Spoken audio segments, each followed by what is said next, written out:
É um prazer estar aqui com vocês nessa tarde de hoje, fazendo um debate que eu acho que talvez seja um dos mais importantes que a gente tem por fazer durante todo o dia, sem querer puxar a sardinha aqui para o lado do que nós estamos fazendo.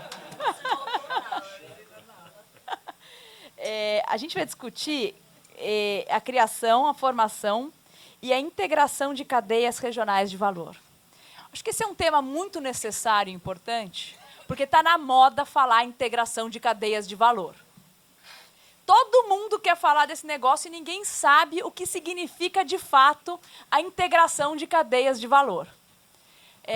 Eu acho que eu tenho aqui na mesa os maiores especialistas nos temas de integração de cadeias de valor da nossa região. E acho que esse talvez seja um debate, um dos mais profícuos, inclusive porque considero que hoje de manhã a gente falou muito sobre a importância de a gente pensar em modelos substitutivos aos grandes acordos de livre comércio. E me parece que discutir as cadeias regionais de valor numa forma concreta, né, no que de fato ela significa, é uma agenda muito necessária. Eu escrevi com o Matias Kulfas aqui um texto falando de quais são as possíveis cadeias que a gente poderia construir complementariedade econômica entre Brasil e Argentina. Mas eu acho que a gente precisa ir além.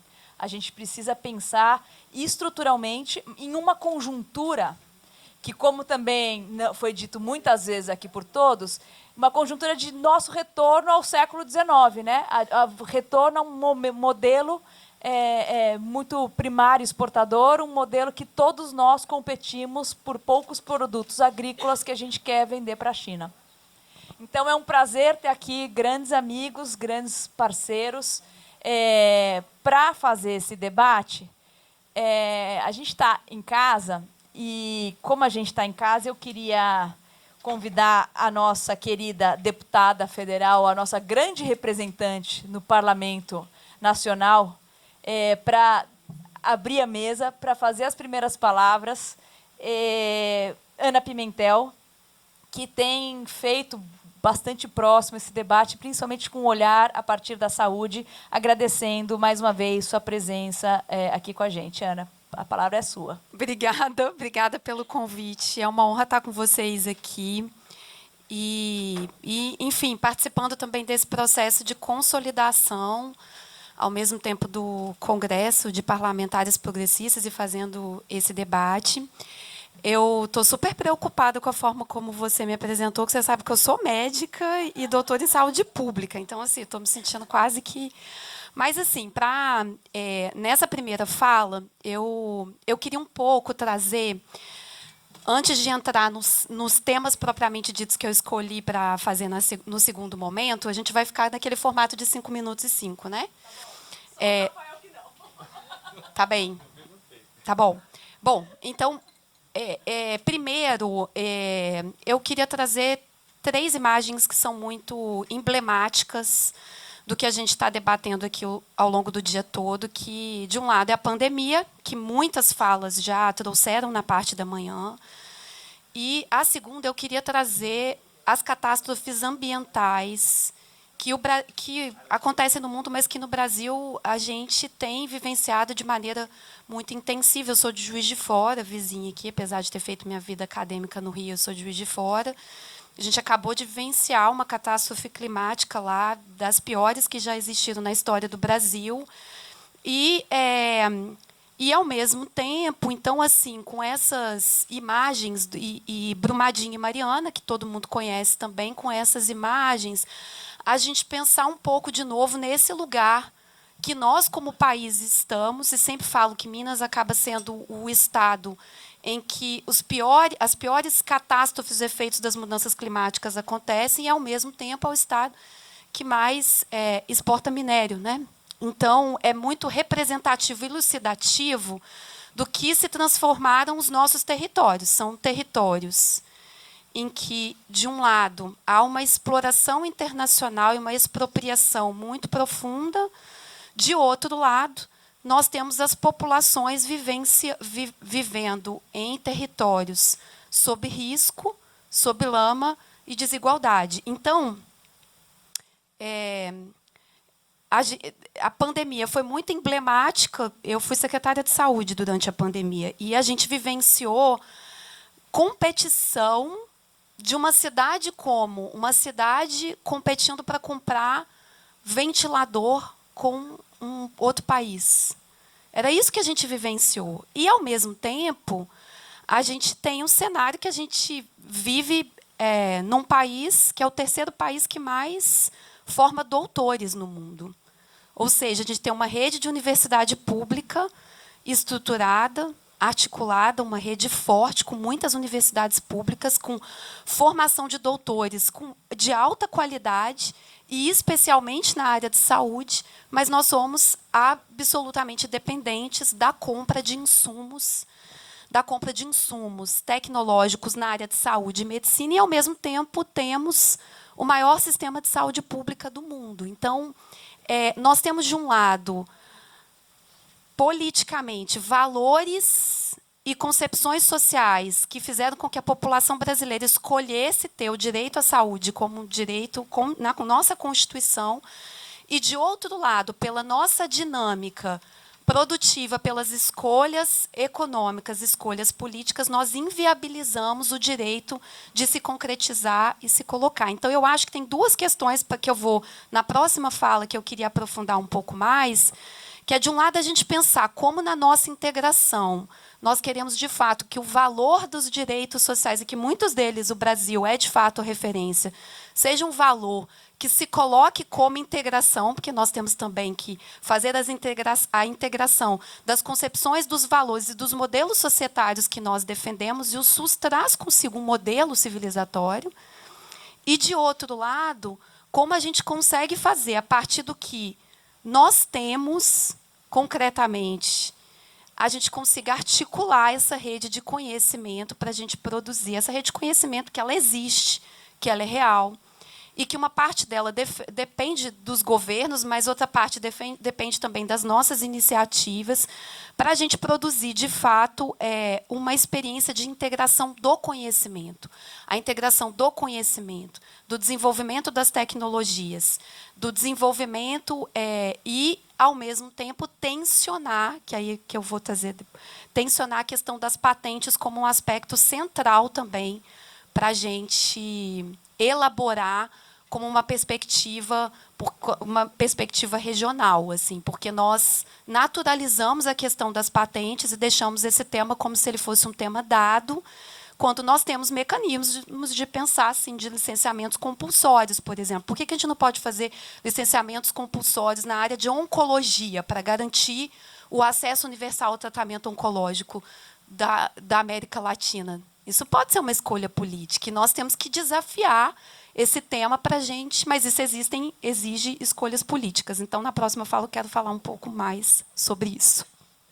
Obrigada, Ana. Eu acho que tem um comentário que eu queria fazer da sua fala. Durante a época da pandemia, todas as regiões do mundo fizeram compras conjuntas de medicamento, com exceção da nossa. Então, eu acho que trazer essa agenda forte é muito, muito necessário, e uma agenda que, como a gente escutou hoje cedo a ministra Esther falando, é uma agenda muito vinculada à discussão de compras públicas e de compras públicas regionais. E, por fim, eu queria fazer um último comentário, que eu acho que foi muito importante a sua fala, essa coisa da construção da integração de identidade, né?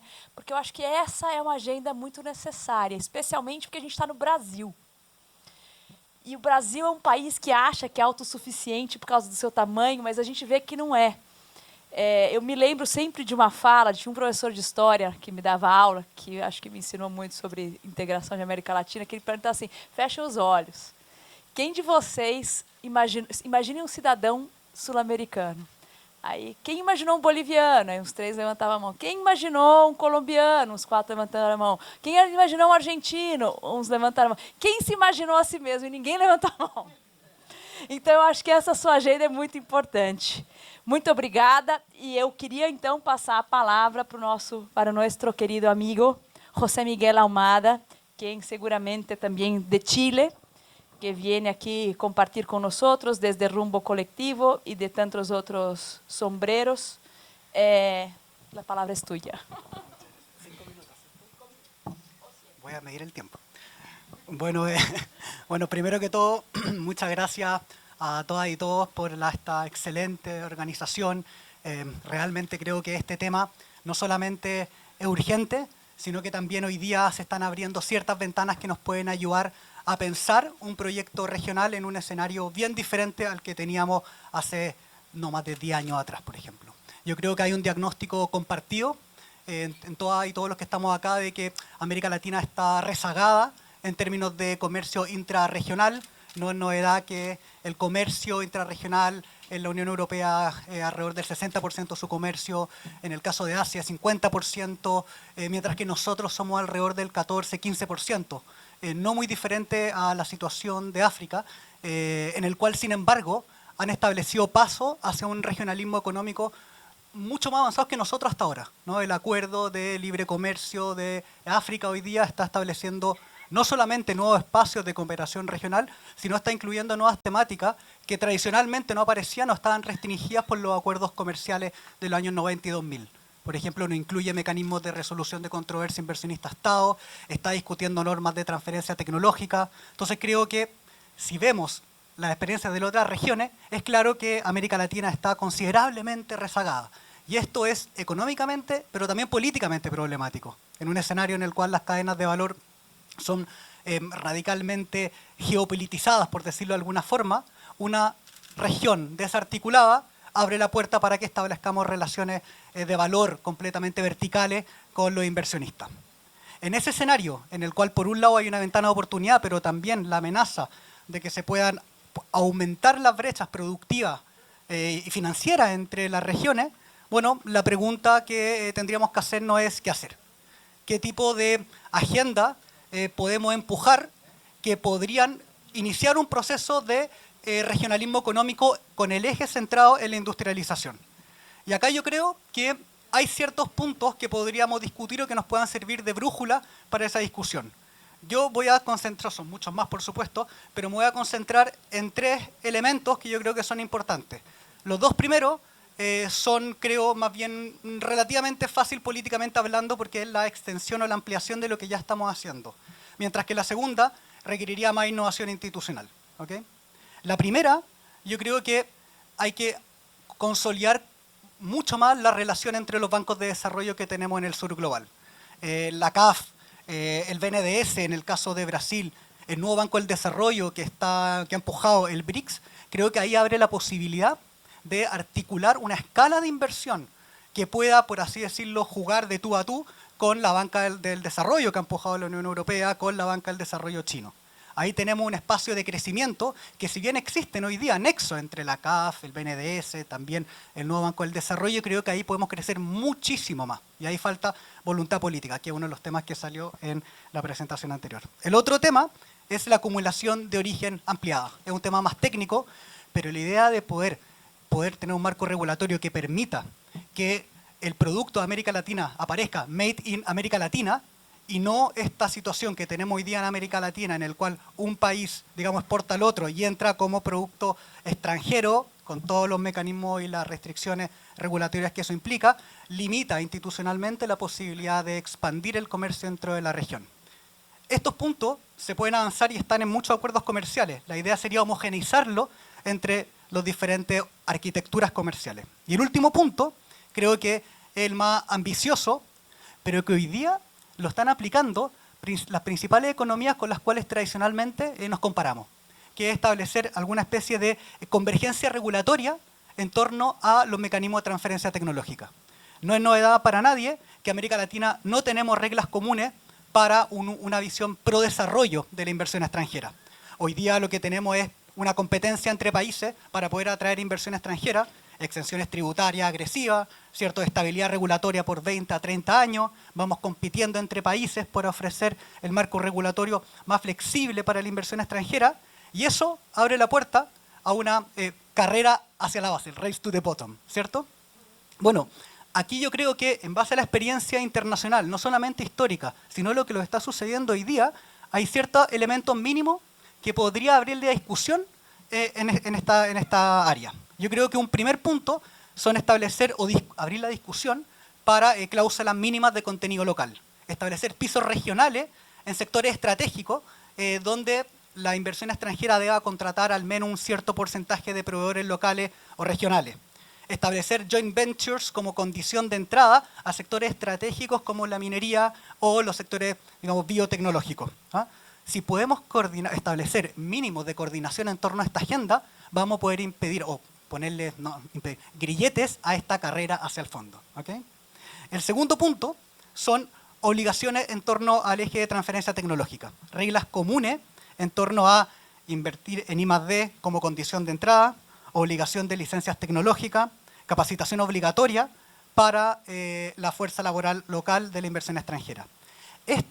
Este tipo de mecanismos, ya me pasó un poquito, este tipo de mecanismos no son solamente los casos noruegos del año 60-70 que así lo implementaron, no son solamente los casos de Corea del Sur que tradicionalmente estudiamos, es lo que hoy día ha planteado China desde el año 80 hasta el 2022 cuando modificó sus normas, es lo que hoy día mismo está planteando la Ley de Aceleración Industrial de la propia Unión Europea, del marzo del 2026, propuesta de la Comisión Europea que establece como condición de entrada en sus sectores estratégicos de la inversión extranjera, contenido local, transferencia tecnológica, reinversión de ganancias en I+D. Eso lo está haciendo la Unión Europea, lo ha planteado Estados Unidos, lo ha desarrollado China desde los años 80 para adelante. La Unión Africana lo está planteando en su propio acuerdo comercial. Entonces creo que la pregunta ya no es si transferencia tecnológica y estos marcos regulatorios o no, sino cuándo y cómo lo vamos a hacer, ya que todo el mundo lo está implementando. Eso, muchas gracias.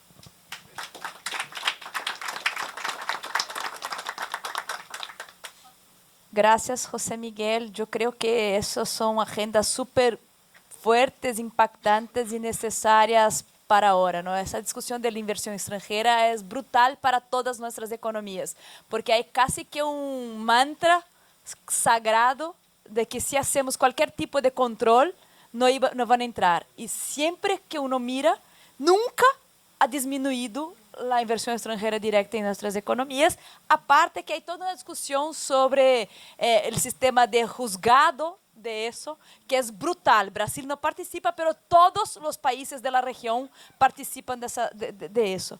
Y añadiría una cosa más, que son los estándares regionales compartidos. Eso es otra agenda muy importante. China quiere controlar los estándares internacionales y nosotros tenemos que dar la pelea, por lo menos para decidir si la Internet va hacia arriba o va hacia abajo en el final, o cosas que son comunes, identitarias, entre nosotros.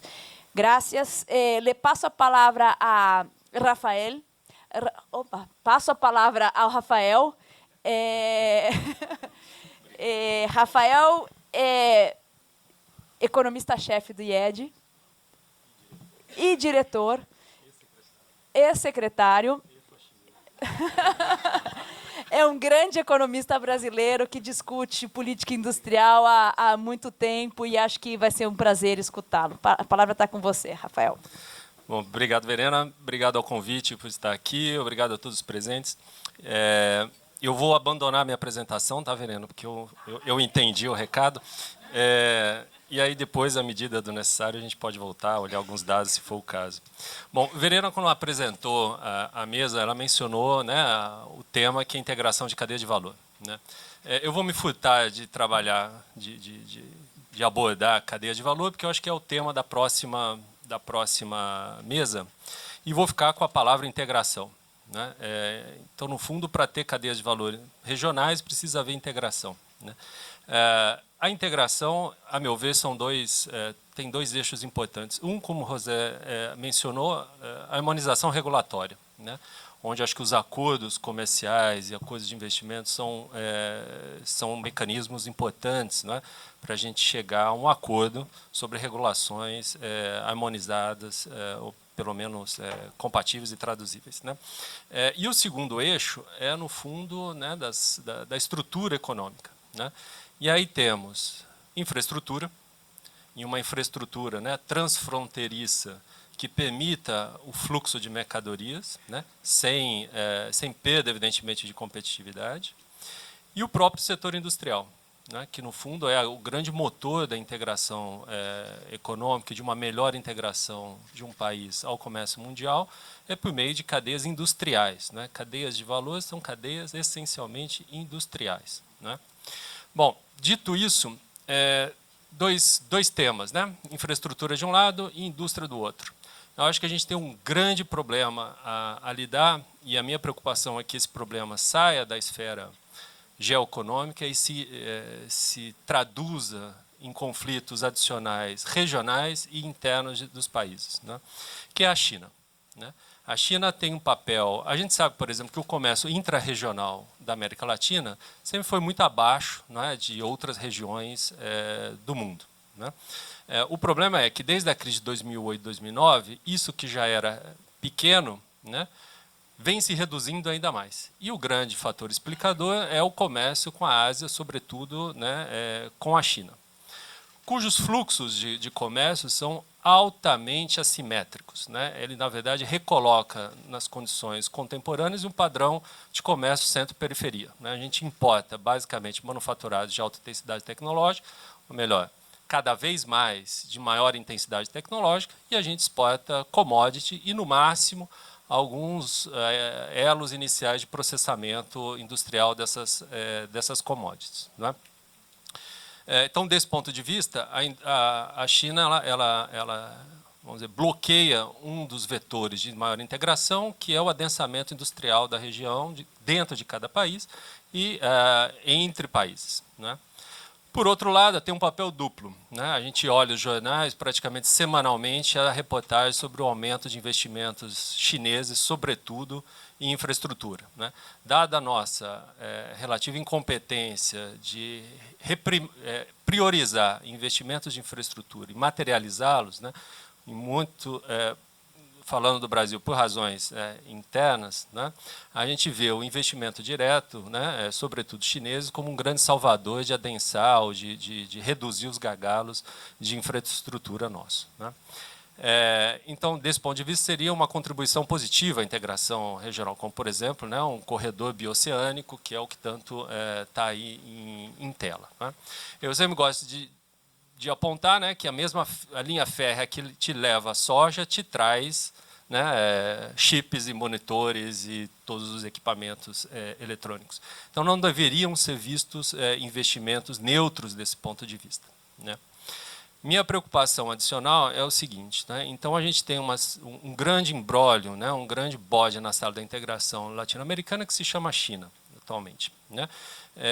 A minha preocupação é que isso vá se reproduzindo em conflitos adicionais regionais, como, por exemplo, né, recentemente, né, os acordos, né, as tratativas de acordo entre Argentina e Estados Unidos, né, que colocam em xeque, inclusive, o funcionamento do Mercosul, né, mas também internamente a cada país, né? No caso do Brasil, por exemplo, né, essa assimetria dos fluxos de comércio da China, ela também se reflete em grupos políticos distintos, né?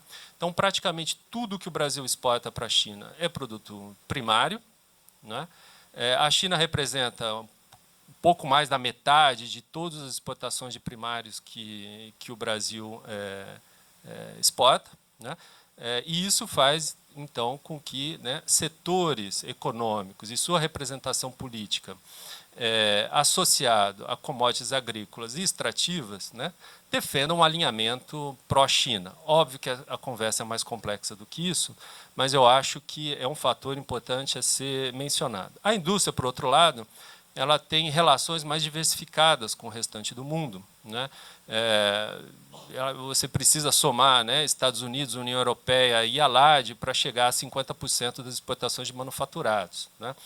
As nossas relações com os Estados Unidos também têm quase metade de manufaturados, né? Então, não só é mais diversificada nas suas relações de comércio, né, por destino, mas também muito mais pró-Ocidente, né?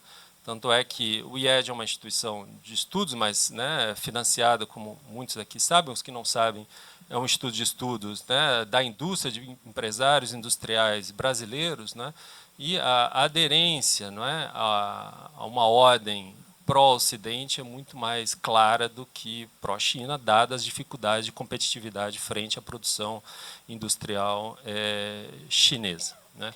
Então, eu acho que é preocupante que a gente reproduza conflitos que estão se acirrando no restante do mundo, entre o Ocidente, capitaneado pelos Estados Unidos e China, para dentro da região e para dentro dos países em função de uma aderência maior a interesses econômicos específicos de um grupo ou outro a uma ou outra ordem ou região. Tá? Bom, dito isso, eu acho que a gente tem, então, um problema de infraestrutura. Eu acho que ele poderia resolver, se a gente conseguir mobilizar nossa capacidade interna e regional de priorizar investimentos de infraestrutura, não só permitiria realmente uma conexão, né, entre os fluxos de bens ao longo da cadeia na região, mas também tem um outro fator que é que permite uma trajetória de crescimento muito menos volátil do que a América Latina vem apresentando nas últimas décadas, né?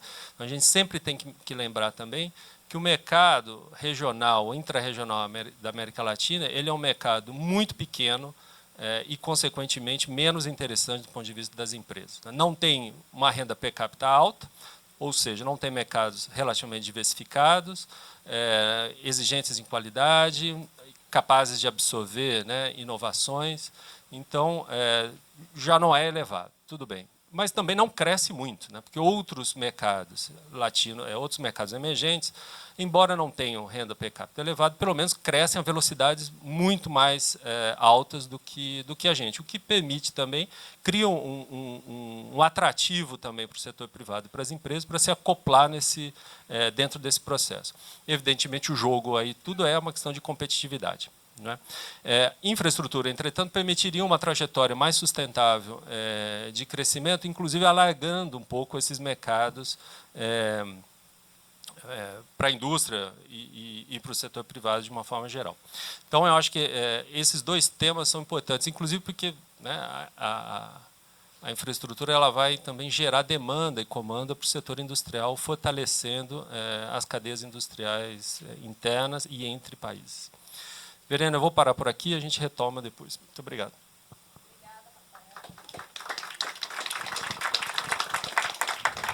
Obrigada, Rafael. Eu acho que você traz uma agenda muito importante e necessária da infraestrutura. Ontem a gente estava falando e o comentário era que a nossa infraestrutura ainda era raquítica. Então, eu acho que essa é o grande debate e o fato de que ela não pode, a construção dela não é neutra, e ela não pode ser dissociada dos problemas locais, né? Se a gente vai pensar o desenvolvimento e se a gente deixar isso na mão das grandes potências mundiais, a tendência é que a gente construa corredores que não passem, de fato, nas localidades e a gente evita de gerar desenvolvimento. Então, muito obrigada, Rafael. Acho que esse é um debate super importante e necessário. E eu queria agora passar a palavra para Isabel Esteves, equatoriana, IT3, grande amiga minha também. Um prazer que você esteja aqui com a gente. Se a gente começa com as mulheres, a gente termina com as mulheres, num debate que, em geral, é masculinizado, gente. Mas que nós estamos aqui entre mulheres, em sua maioria. Muchas gracias, Verena. Pero te entendí casi completamente. Muchas gracias. Está mejorando mucho mi portugués en estos días. Bueno, muchas gracias, Verena, y muchas gracias a los organizadores por crear este espacio tan valioso. Para complementar un poco a lo que ya han dicho los compañeros de mesa, quisiera compartir algunas experiencias de nuestro centro de pensamiento I3T en el último año. Y para contextualizar un poco, I3T es un nuevo centro de pensamiento que fue constituido alrededor de varios objetivos, pero uno de los más importantes es justamente la integración regional y la integración regional de la mano con la industrialización. Casi todos quienes formamos parte de I3T trabajamos de alguna forma en los consejos de UNASUR, en COSUCTI, en COSIPLAN, en el Consejo de Economía y Finanzas, en el Banco del Sur. Y les comento eso para contextualizar y explicar un poco desde dónde miramos este problema, porque entramos desde la perspectiva de haber tratado de plasmar propuestas bastante concretas de lo que América Latina podría y debería hacer en este campo. Entonces, lo que hemos hecho desde I3T en este año y medio, desde que fuimos creados, es buscar proactivamente y probar desde dónde, desde qué países en América Latina se podría liderar un proceso de integración regional que continúe lo que se inició en UNASUR y que vaya más allá del discurso ya hacia la implementación. Porque vemos que a muchos países en la región, muchos presidentes les gusta mucho hablar de la integración productiva, pero hasta ahora hemos encontrado poco en términos de acciones concretas y poco incluso en muchas veces en términos de apertura a conversar de acciones concretas. Y para ilustrar eso un poco, quisiera compartirles algunas anécdotas sobre nuestros esfuerzos en ese sentido. Primero, en México tenemos nosotros una colaboración muy cercana con el gobierno mexicano para el desarrollo de contenido nacional en cadenas de valor de energía renovable. Y en ese contexto hemos tratado de incorporar instrumentos muy concretos de preferencias de contenido regional como complemento a las preferencias de contenido nacional. O sea, para asegurar que cuando no se encuentra contenido nacional, que se dé preferencia a productores latinoamericanos antes que a otros países, que es muy sencillo como propuesta técnica. Pero hasta ahora no hemos tenido mucho éxito o mucho interés en esa provisión. Y creo que eso es sobre todo porque cuando México piensa en integración regional, ve más hacia Estados Unidos que hacia América Latina. Y la presión y la dependencia de Estados Unidos es tan fuerte que la integración con América Latina simplemente no cabe dentro de las prioridades. No hay un espacio mental siquiera para pensarlo en serio. En Colombia, por otro lado, ahí también tenemos muchos compañeros muy queridos, pero encontramos otra problemática. En Colombia sí escuchamos mucho interés y se habla mucho de la integración regional productiva en principio, pero cada vez que pedimos a los compañeros colombianos que nos digan quién está a cargo de eso, con quién hablamos para entender qué se está haciendo en concreto, la respuesta que hemos visto generalmente es que no hay quien implemente una política de integración regional, o cuando sí hay cuadros que puedan implementar, esos cuadros no tienen suficiente respaldo político para cambiar la orientación de las entidades específicas de implementación que siguen en la lógica de ejecutar rápido y de siempre simplemente comprar lo más barato e importar, por lo tanto, en lugar de siquiera incluir contenido nacional, ni se diga contenido regional. Y finalmente en Brasil, que es donde hemos tenido menos interacción en este tema, mi impresión, y espero estar equivocada, pero mi impresión es que incluso en iniciativas como el proyecto de integración regional de cadenas productivas de electromovilidad, que es una iniciativa liderada por Brasil con CEPAL, pero incluso en este proyecto que es explícitamente sobre integración productiva regional, la orientación se ha ido más hacia la incorporación de contenido brasileño y tal vez no tanto contenido regional de lo que hemos podido ver. Y eso a pesar de que creo que no sería muy difícil avanzar hacia una visión regional con algunos pasos concretos, como por ejemplo una idea que planteamos de simplemente mapear a nivel continental, a nivel de América Latina, en la cadena de electromovilidad, a ver qué compañías, qué empresas ya tenemos en América Latina que podrían participar en una cadena integrada a nivel regional. Entonces ese tipo de pasos aún pequeñitos, espero estar equivocada nuevamente y me encantaría aprender más sobre el estado de ese proyecto, pero creo que se van más hacia lo nacional que hacia lo regional. Entonces, viendo estas experiencias, lo que hemos concluido tentativamente es que el obstáculo más grande para la integración productiva sigue siendo esta inercia estructural de siempre comprar lo más barato y la falta de liderazgos o de apoyo político a los liderazgos que hacen falta para romper esa inercia y para traducir ya más concretamente el discurso político a propuestas concretas. Y también lo digo todo esto porque mientras que en América Latina vemos que las cosas no avanzan, por otra parte en África, la Unión Africana nos ha venido a buscar a nosotros, nos ha venido a buscar para apoyar en el desarrollo de una política continental de industrialización a través de la compra pública, que es nuestra línea de trabajo técnica más fuerte en I3T. Y es una propuesta que simplemente ha avanzado con el liderazgo de un solo ministro de la Unión Africana y un poco de tiempo de su equipo y ahora nuestro equipo de compras públicas que está apoyando. Y la propuesta africana es comenzar solamente con un par de países que formen como un club de compradores en la Unión Africana que luego vaya creciendo, pero para generar a partir de la demanda de la compra pública, industrialización e integración a nivel continental. Así que ahora, yo llegué a Río hace 2 días y en el avión desde Bogotá a Río estuve escribiendo ahí el primer borrador del marco conceptual y técnico para esta política continental de compra pública para industrialización e integración productiva en África. Y lo hacía con una sensación muy, muy agridulce, porque por un lado es muy lindo poder apoyar a la Unión Africana con eso, pero por otro lado eso es justamente lo que siempre hemos querido hacer aquí en América Latina y simplemente no lo logramos. Así que sí es un poco triste también. Y un último comentario es que pensando ya en qué tipo de entidad regional podría ser equivalente a la Unión Africana en América Latina, también hemos hablado con CAF Y a CAF también le interesan estos temas en principio, pero CAF también siempre dice, a ver, con mucho gusto apoyamos con tal de que un país de América Latina venga y nos pida. Entonces, nuevamente vamos a este círculo de no es mi responsabilidad, y no se logra romper como esa inercia de la que les he hablado.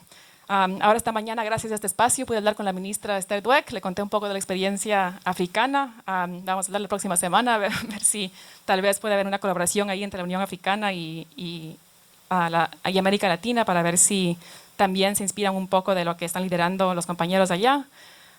Pero bueno, espero que encontremos maneras de romper esa inercia. Ese sería mi mensaje final. Gracias.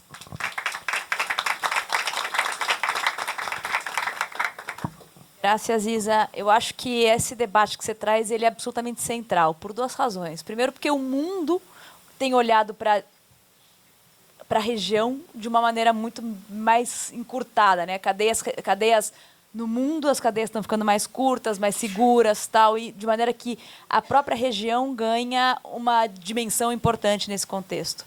E por outro, acho que o debate que a gente vem travando há bastante tempo é que a agenda de compras é uma agenda muito mais complexa do que a gente está acostumado a colocar, né? Porque não é o que comprar. Eu acho que, de alguma maneira, o passado neoliberal nosso é tão parte das nossas entranhas que ocupa, inclusive, os processos. Então, os contratos são desenhados com um olhar errado, um olhar a partir de uma economicidade que, às vezes, não é verdade, a partir de uma lógica, eu vou comprar mais barato, independente se eu gere mais emprego, se eu gere mais ciência, mais tecnologia, mais desenvolvimento para o meu lugar. E olhar contrato é um negócio muito difícil, né? Então, eu acho que é muito importante o debate que a Isabel traz, e agradecer por isso. E aí eu volto a palavra para Ana Pimentel e pergunto, Ana, concretamente, o que você acha que é uma agenda que do parlamento a gente poderia avançar com outros parlamentos regionais e como fazer esse avanço?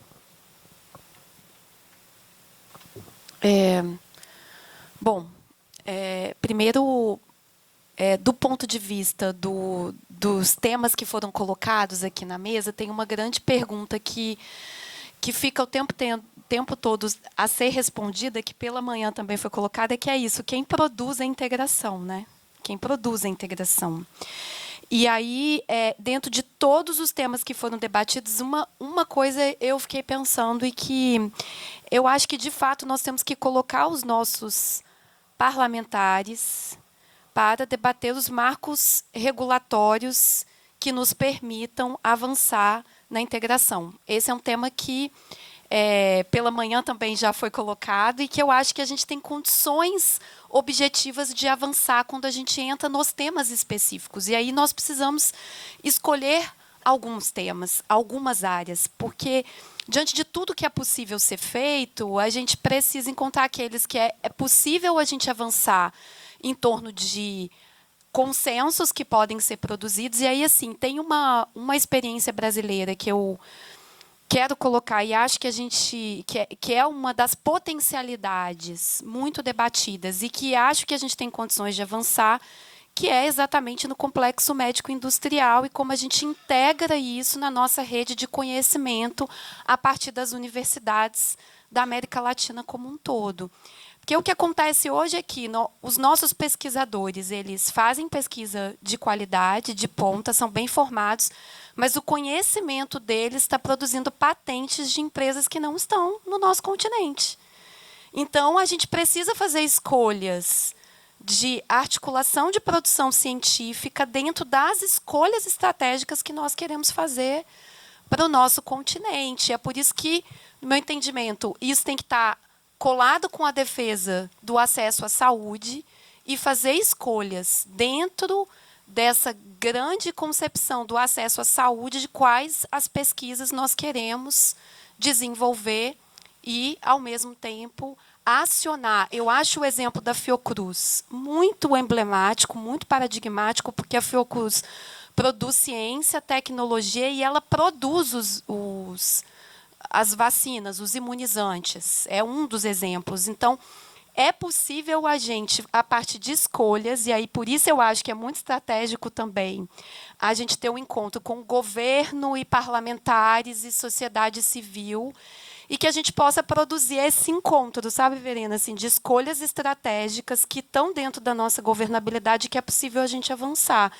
Então, é por isso, mais uma vez, ressaltar a importância da gente estar aqui. E a gente não tem dúvida também que assim a saúde é uma das que mais demanda compras dos estados também. Então, isso é o próprio recurso público que pode fazer as compras desses objetos tecnológicos que a gente tem condições, conhecimento, capacidade, desenvolvimento para fazer. Então, eu entendo que essa é uma área bastante estratégica para a gente trabalhar, organizar e ter iniciativas organizadas.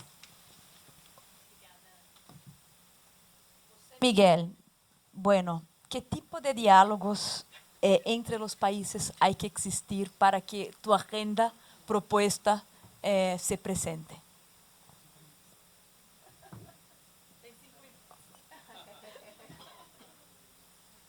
Ahora sí, en 5 minutos. ¿No?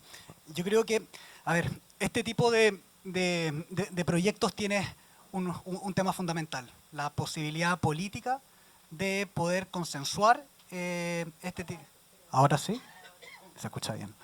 Yo creo que este tipo de idea, este tipo de proyecto, evidentemente, como cualquier tipo de política comercial e industrial, requiere de una base política para empujarla.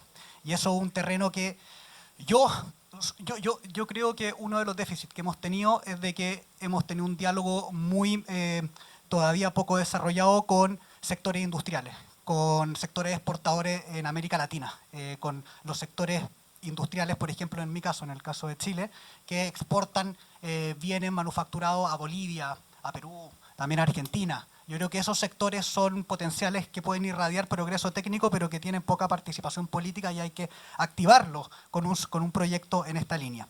Ahora, yo creo que hay otro desafío, no solamente en términos de la capacidad de poder generar acuerdos políticos, tampoco es únicamente lo que decía Isabel, que estoy completamente de acuerdo, que es la inercia de la institucionalidad para poder empujar esto, que sucede no solamente en el caso de Colombia, sino, creo yo, en toda América Latina, sino otro tema que no hemos hablado mucho, que es también la presión externa. Digamos, yo creo que el proyecto regional también debe incluir una especie de diplomacia económica. Hoy día las políticas que hemos discutido acá y también en la sesión anterior están siendo, digamos, presionadas para que no se apliquen por parte de los países con los cuales estamos negociando acuerdos comerciales. O sea, la Unión Europea en el acuerdo comercial que está avanzando con Mercosur, con México y con Chile, nos pone capítulos de compras públicas. Nos pone capítulos súper estrictos para que no podamos hacer o restringir la capacidad de hacer un análisis estratégico de las compras públicas. También exige, en el caso de Estados Unidos, en esta, como lo planteaba Adriana, punitivismo bilateral, si mal no recuerdo, Estados Unidos nos está poniendo como condición para poder volver a establecer los aranceles que teníamos en los acuerdos comerciales, restringir la capacidad de hacer políticas productivas en el plano de la inversión extranjera. Como también nos ha puesto límite para poder hacer políticas como las que ha implementado Indonesia, la restricción de exportaciones de acuerdo al valor agregado en el caso del níquel. Entonces yo creo que ahí tenemos otro desafío de cómo se puede establecer un tipo de diplomacia económica que pueda defender este espacio de política para América Latina. Otro de los puntos que yo creo que es fundamental en esta línea es de que, y lo planteaba Verena en tu comentario, los mecanismos de solución de controversia inversionista-Estado. Ese es otra gran limitante a este tipo de políticas regionales, qué duda cabe. Y en el caso de Brasil, Brasil está muy protegido porque fue súper estratégico cuando comenzó todo esto. ¿Firmó acuerdos bilaterales de inversión? Sí, pero nunca lo ratificó por el Congreso. Incluso más elaboró su propio proyecto de resolución de controversia que no requería ir al CIADI ni a ninguno de esos marcos institucionales. Mientras que en el caso de América Latina, de la mayoría de los países, por el contrario, estamos muy amarrados a este tipo de mecanismos de resolución de controversia. Y yo creo que ahí hay otra tarea, cómo poder, digamos, denunciar este tipo de arquitectura de inversiones que reduce el espacio para implementar nuestras políticas. Ahí yo creo que el caso de Colombia es un caso bien inspirador al momento en que el presidente Petro, digamos, denunció este tipo de instituciones. También el gobierno de Honduras lo hizo en su momento, también el gobierno de Ecuador. Yo creo que ahí hay otro espacio de coordinación regional para poder no hacer únicamente política productiva, sino asegurar los marcos institucionales para que la política productiva regional pueda funcionar. Entonces, en síntesis, yo creo que, por un lado, hay un desafío nacional, que es cómo poder activar a los sectores que podrían estar de nuestro lado, los sectores manufactureros, ¿cierto? Los sectores de las pymes, que es un desafío político. Hay otra problemática, que es el tema de la inercia institucional, que yo estoy fervientemente de acuerdo, yo lo vi en su momento, desafío institucional, y el otro tema es cómo podemos establecer un tipo de diplomacia económica que permite coordinarnos para hacer frente a estas presiones por parte de las economías desarrolladas que buscan limitar la posibilidad de establecer este tipo de agendas que estamos discutiendo hoy día. Eso. Gracias, José Miguel. Rafael, eu tenho uma dúvida que é genuína. Existe um diálogo, de fato, entre os setores produtivos regionais sobre essa agenda? E como que você vê, se uma agenda desse tipo fosse implementada, que os setores privados distintos da região iam tomar para si? Bom, Verena, eu acho que a gente tem um problema na América Latina que as produções para exportação, onde você tem competitividade, são relativamente as mesmas, né? Os produtos são muito semelhantes, o nível de intensidade tecnológica deles são equivalentes. Isso dificulta efetivamente esse processo de troca, né? Agora, o espaço da América Latina, olhando do ponto de vista da indústria brasileira, que é quem eu conheço mais, continua sendo um espaço e um mercado importante, não é? Não é visto com frequência como mercados de futuro, não é? Porque cresce pouco e porque tem uma renda muito baixa, né? Então, vamos dizer, a percepção geral é que o futuro está vinculado às potências ocidentais ou à China, seja pelo crescimento, seja pelo nível de renda. Daí, né, pelo menos a grande indústria, que é aquela que eu conheço mais e que está, ela foi e continua sendo muito vocativa e favorável ao acordo com a União Europeia, por exemplo, né?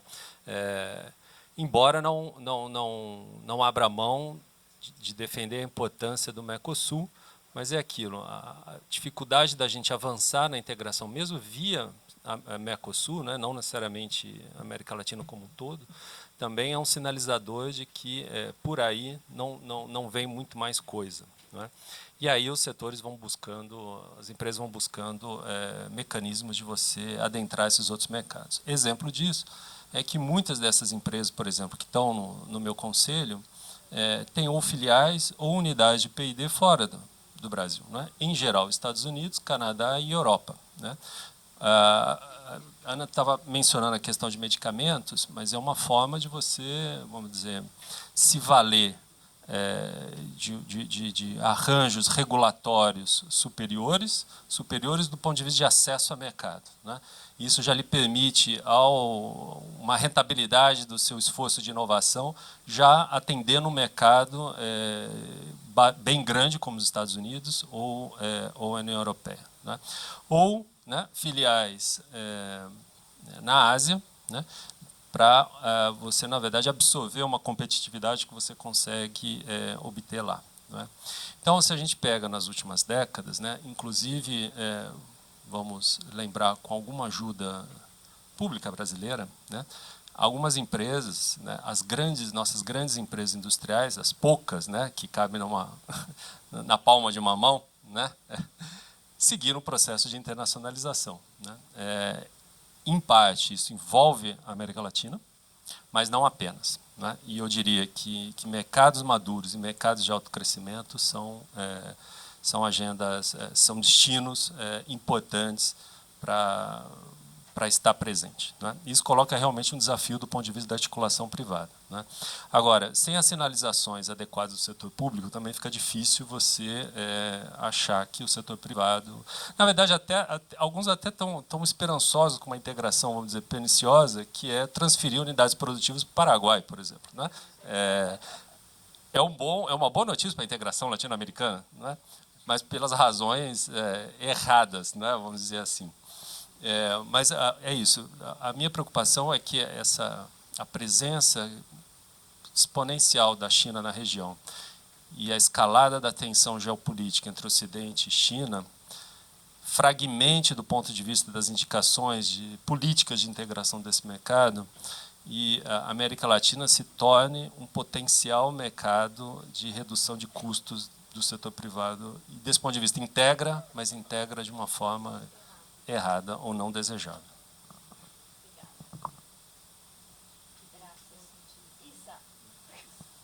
Alô? Isa, tenho três para ti. Como introduzir a dimensão doméstica la dimensión doméstica de estos países, de nuestros países, toda essa discussão que nos pusimos? Como sei que tu miras todos os dias cadenas, ¿es posible pensar complementariedades entre los países y diseñarlas? 3. Desde tu opinión y desde tu mirada, ¿es posible que exista en nuestra región capacidades que yo diría que son sociales, ¿no?, para una política de comercio exterior que no sea pro desarrollo agrícola, sino que pro desarrollo productivo? Ok. Hola, hola. Ya. Sí, bueno, definitivamente, comenzando por la primera pregunta, bueno, hay dos dimensiones, creo. En la dimensión, creo que la mejor manera de articular la dimensión doméstica con la dimensión regional es justamente entender mejor de qué hablamos cuando hablamos de cadenas de valor. Entonces, uno de los proyectos que tenemos nosotros es justamente desarrollar las capacidades tecnológicas para poder hacer ese mapeo. Para darles un ejemplo, en el proyecto principal que tenemos ahora con México, estamos haciendo un análisis de la cadena de valor de los concentradores, bueno, energía solar concentrada, donde tomamos la tecnología completa y la descomponemos en 14,000 componentes y luego vemos por cada uno de esos 14,000 componentes qué compañías existen en México que son capaces en principio de producir cada uno de esos 14,000 componentes. Entonces lo que eso produce es como unas páginas amarillas de quién podría estar interesado en participar en México en la construcción de este proyecto particular de concentradores solares. Ahora, eso justamente es algo que se podría hacer tanto a nivel nacional como a nivel latinoamericano. Hace pocos años no era posible hacer ese tipo de análisis porque no teníamos inteligencia artificial, pero ahora sí tenemos, así que podemos con mucha más facilidad encontrar con quienes colaborar en el sector privado para construir los proyectos que nos interesan, no solo a nivel nacional, sino a nivel regional. Y para complementar ese análisis más técnico con ya la implementación, lo que propusimos en México, que creo que cualquier país podría hacer realmente para ya dar un poco de inicio concreto a la integración regional, es incluir en sus contenidos, en sus requisitos de contenido nacional, esas simples preferencias para contenido regional, para que cuando simplemente no se encuentra la capacidad productiva en su propio país, al menos vea las páginas amarillas regionales para ver quién más sí podría participar a nivel latinoamericano. Eso ahora también, como decía antes, ya no es tan difícil hacer como lo era hace unos 2 o 3 años. Entonces creo que ese tipo de pasos muy prácticos pueden permitir que mejore tanto la política de integración de contenido nacional como la regional. Y ya me olvidé la segunda pregunta, ya no entiendo mis apuntes. Según las complementariedades que existen, si es posible mirarlas, y capacidades sociales para una política de comercio exterior hacia el desarrollo productivo. Ok. Bueno, las complementariedades sí es nuevamente también mucho más fácil ahora comprenderlas porque como podemos hacer ese tipo de análisis más fino de las cadenas de valor, podemos ver dónde existe y no existe capacidad y también dónde se la puede formar con relativa facilidad, por lo menos en principio. Así que también estamos en otro momento en términos de la base empírica que se puede utilizar para diseñar una política de complementariedad a nivel regional. Pero también creo que simplemente transparentando si algún país toma liderazgo y transparenta la intención de incorporar a más compañías a nivel regional, creo que las compañías también pueden alzar la mano y decir aquí estoy, mírenme, y simplemente podemos facilitar construir esos puentes entre compañías a nivel regional y los países que quieran realmente promover contenido regional en sus políticas nacionales. Así que ahí también creo que hay cosas muy fáciles que se pueden hacer. De hecho, una cosa que propusimos a CAF también es que CAF, cuando hace sus foros anuales, que en lugar de invitar al sector privado de una manera un poco aleatoria, que invite al sector privado de una manera más proactiva, haciendo un mapeo de las cadenas de valor regionales de interés y también cuáles compañías a nivel regional que quisieran traer proactivamente ese diálogo para ir creando diálogos mucho más enfocados en integración de cadenas estratégicas. Y en el tema de las capacidades sociales, ahí no sé si Verena te refieres a las capacidades sociales en términos de... Sí. En Brasil no hemos logrado tener una política de comercio exterior. Ya. Sí. O sea, la política exterior siempre es hacia el sector agrícola y no hacia el sector productivo. Sí, bueno, eso también ahí, el otro día hablaba en Bogotá de la necesidad de disciplinar a las élites agrarias y cómo históricamente con los países que han logrado la industrialización solo lo han logrado disciplinando con mano bastante dura las élites agrarias. Eso lo vemos en todos los países a lo largo de la historia, incluso en lugares como Alemania. Fue solamente cuando lograron realmente disciplinar a las élites agrarias que lograron industrializarse. Así que eso sí es una pregunta ya más de estrategia política y de iniciativa política, yo creo. Estimadas y estimados, gracias.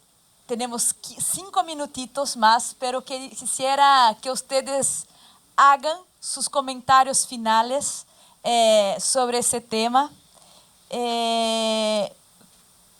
Bueno, eso.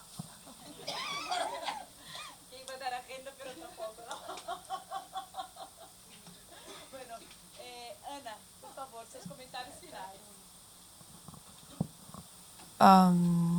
Bom, eu, na verdade, vou agradecer pela mesa e vou deixar meu tempo para as outras pessoas, porque depois que o Rafael falou, eu fiquei muito... Ele fez uma... Só reforçou mais a centralidade que nós vamos ter que fazer escolhas mais estratégicas e a importância que a gente sempre falou, mas fundamental do papel do Estado para que a gente faça essas escolhas. Então, assim, a gente sai com uma tarefa que eu acho que coloca novamente o mesmo pressuposto inicial, que a gente precisa que os nossos governos, nesse momento, façam as escolhas estratégicas para a gente conseguir articular, de fato, enfim, eu acho que é isso. Eu não ia fazer a pergunta, mas eu vou fazer, então. Eu acho o seguinte, cada vez mais a gente vê que a agenda produtiva não é uma agenda para o setor produtivo. É uma agenda para a sociedade, né? É uma agenda que tem impacto na vida cotidiana de todas as pessoas.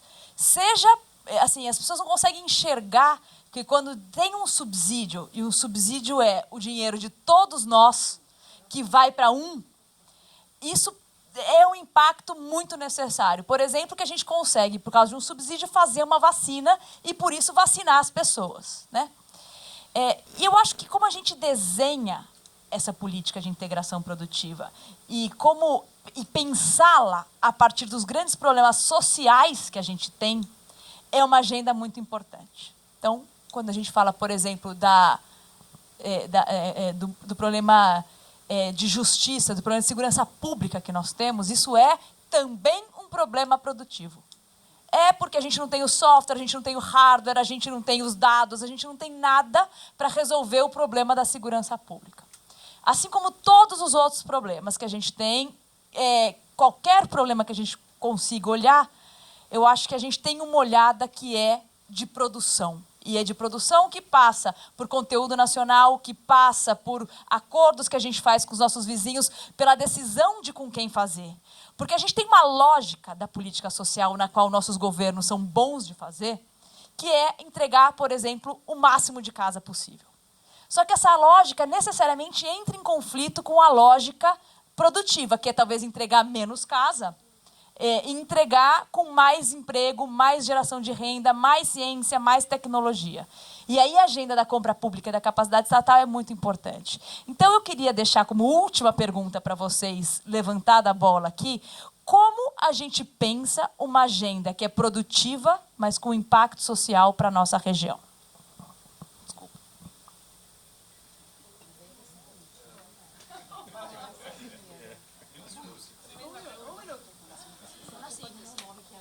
Ya, muchas gracias. Un minuto. A ver, yo creo que uno de los temas que no hemos que habría que discutir también más en profundidad es de que esta agenda regional enfrenta problemas políticos internos muy importantes. quienes defendemos el regionalismo productivo en la disputa de la política pública, evidentemente nos vamos a enfrentar con actores económicos cuyos intereses están articulados con las estructuras portadoras hacia los países norte global, de forma tal que un proyecto de regionalismo productivo va a enfrentarse a un interés muy concreto y que es un actor bastante poderoso, ¿cierto? Los grandes gremios exportadores, en el caso chileno, es bastante evidente. Entonces, ahí se abre la disputa de cómo poder establecer un tipo de proyecto político que pueda contrarrestar ese poder que frena este tipo de proyectos regionales. No tengo la respuesta, pero sí, muy cortito, yo creo que donde pueda haber un tipo de nexo es hacer entender de que la política industrial no es una contraposición a la política social, sino que la política industrial dialoga con la política social y busca asegurar las bases materiales para que la política social sea sostenible en el largo plazo y no dependa de los zigzagueantes precios de los commodities como ha sido en América Latina la tónica de nuestra región. Entonces yo creo que si políticamente podemos establecer ese nexo entre política social e industrial, ya sería una victoria política importante. Eso.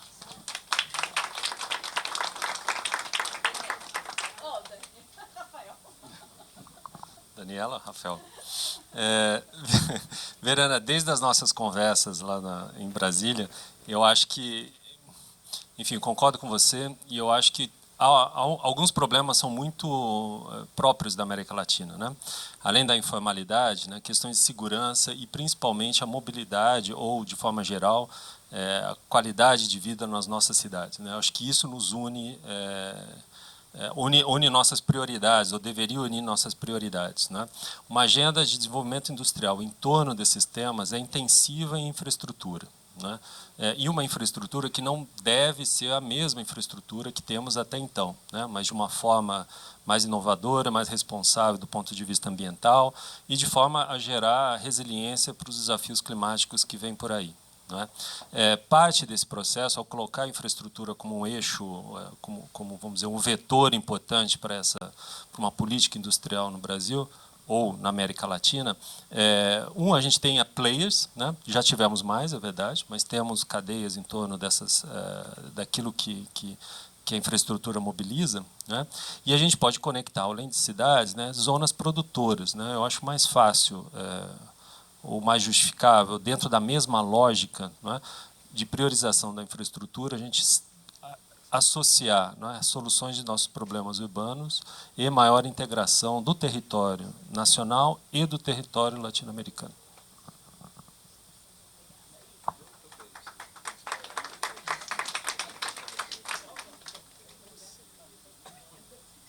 Hola, hola. Bueno, gracias Verena por la pregunta tan viciosa. Y bueno, tampoco tengo una respuesta general, pero dentro del campo de las compras públicas, por ejemplo, quedándonos solamente en ese tema, creo que ahí hay ejemplos ya concretos y exitosos en cómo hacer ese nexo entre lo social y lo industrial. Definitivamente en Brasil, yo pienso siempre en el caso ecuatoriano también, donde la política de compra pública ya, uno de los componentes más importantes fue justamente fijar metas de desconcentración del mercado de compras públicas en varios sectores. Entonces hubo diálogos sociales en los que con las cooperativas, con las asociaciones, con gente común y corriente se pusieron metas para desconcentrar un mercado sumamente concentrado. No recuerdo las cifras en este momento, pero llegaron muy exitosamente a través de la inclusión social de cooperativas, de asociaciones, de MIPYMES, a romper esa concentración. Y eso también tuvo un efecto a largo plazo de generar una base política para la continuación de este tipo de políticas, hasta donde, bueno, luego ya saben lo que pasó en Ecuador, pero por lo menos en ese trabajo que se hizo de inclusión social a través de la política industrial, que combinaba contenido nacional con inclusión y desconcentración, fue sumamente exitoso en generar mucha inercia, a romper la inercia de los monopolios y las dinámicas monopólicas y a reorientarla hacia una inercia de política industrial social. Y solamente para terminar con una nota también de esperanza, José Miguel, tus comentarios me hicieron pensar mucho en las experiencias que también han habido exitosas a nivel regional o subregional en América Latina, como por ejemplo en los años 60 y 70, cuando la Comunidad Andina de Naciones generó esta figura de las multilatinas, o más bien de las multinacionales andinas, que pusieron requisitos de desempeños muy fuertes a GM, a Ford, a Unilever, y con esos requisitos de desempeño para regionalizar la capacidad productiva en esas industrias, se logró generar una base industrial en esos años, que claro, luego se desmanteló con la entrada de la OMC y los TLCs, pero ya lo hemos hecho. O sea, ya hemos generado clubes de productores regionales. Ya, no sé si hemos generado clubes de compradores regionales, pero tenemos experiencias sobre las cuales podemos ir construyendo. Hasta ahí llego. Muchas gracias, fue un placer compartir la mesa con ustedes. No se levanten porque ahora empieza la otra mesa que se llama Algunos sectores promisores, que va a ser mediada por Tiziana Álvares.